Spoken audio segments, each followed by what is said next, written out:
I must confess to you all, I love coming to Hong Kong. And this time you gave me an extremely hot welcome. And yet, despite all these fundamental maxims of Western civilization, the West is acting irrationally. And I'll give you 3 concrete examples. 100,000 Englishmen could rule over 300 million Indian ancestors of mine. Just like that, effortlessly.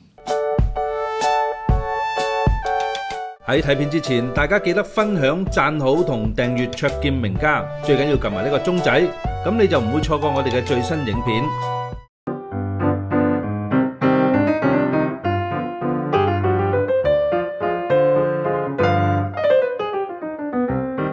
Well, first, let me begin by thanking you and Edward for the very warm welcome. I must say, I must confess to you all, I love coming to Hong Kong. And this time you gave me an extremely hot welcome. I brought my wife along. She said, can we come in November? But anyway, as a Singaporean, I'm used to this warm weather, and especially the warm welcome I'm getting here. As you all know, we live in extremely interesting times. Our world is changing fundamentally in a way that it hasn't changed in centuries. So we have to be psychologically ready for massive changes coming our way. But what makes it in some ways even more difficult to prepare for these changes is the fact that the civilization, and this is in response to your question about has the West lost it, the civilization that led the world for the last 200 years is losing its way in a very profound way. And I say this because if there was one gift that Western civilization shared with the rest of humanity, it's what I call the gift of rationality. The West said, oh, we believe that in everything you do, you have to base it on evidence. You have to be reasonable and logical in whatever you do. And you must check and verify any information you have, right? In the search for objective truth. And yet, despite all these fundamental maxims of Western civilization, the West is acting irrationally at a time when it should be acting more rationally. And I'll give you 3 concrete examples, huge examples of irrationality. The first example, we know that the world has changed because it's become a small, interdependent world, right? We are hugely connected. And so to use a simple boat analogy, in the past, when 8 billion people live in 193 separate countries, they were living on 193 separate boats, right? Separate from each other. So if one boat caught COVID, other boats wouldn't catch COVID. They're separated. But the world has shrunk. The 8 billion of us live in 193 separate cabins on the same boat. So when one cabin catches COVID, all 193 cabins catch COVID. It's so obvious. Now what happens if you're all living on the same boat? What's the most irrational thing you can do? The most irrational thing you can do is when your boat is sinking as a result of climate change, instead of trying to save the boat, you argue about whose cabin is more beautiful.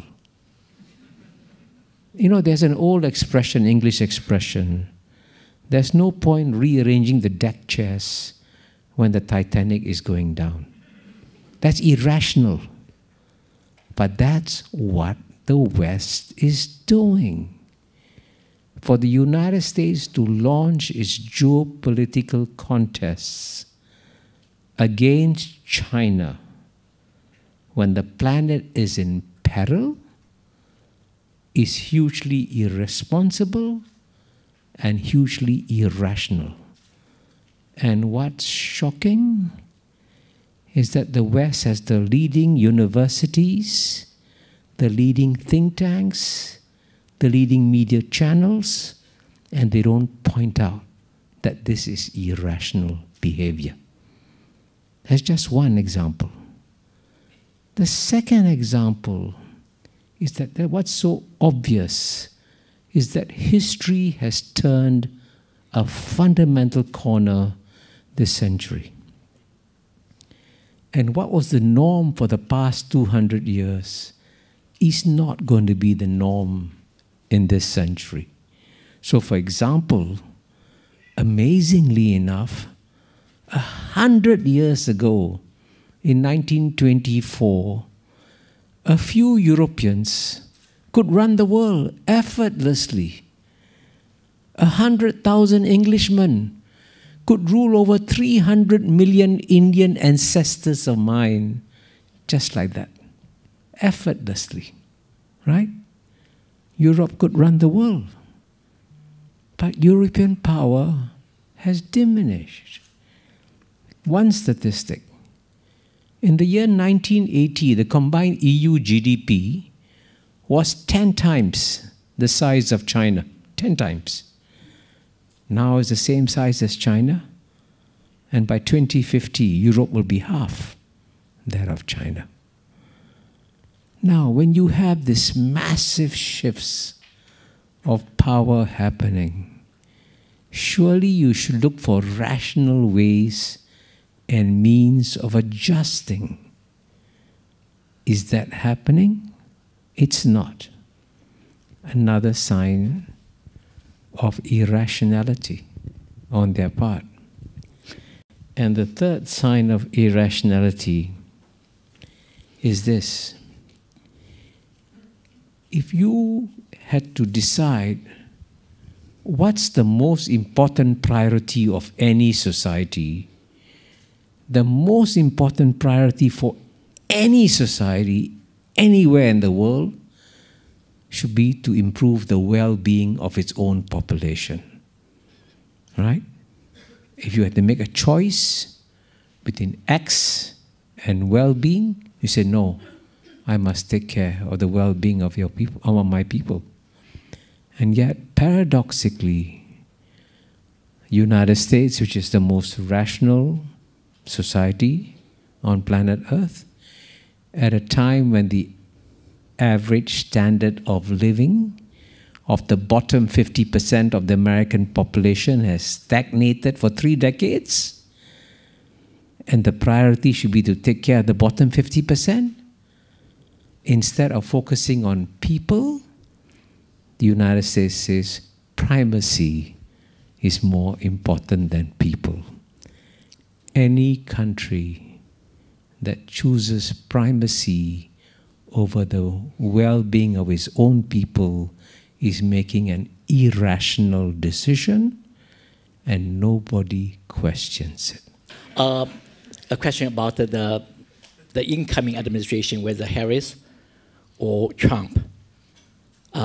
In what area you would suggest they make some breakthrough regarding China? Or you think it's really fantasy to do that under the current political environment, as you assume that you early on mentioned about 10 years, they will be highly problematic. Do you have any suggestion?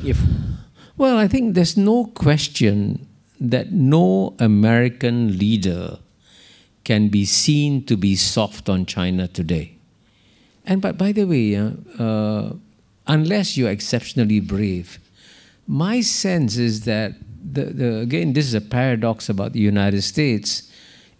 Traditionally, it's the educated establishment that should be more rational and calm, and the people at large may be subject to populist moods. But in the United States, paradoxically, I'm told that if you do the surveys of the population, the people don't share the same degree of anti-China animus that you find in the establishment.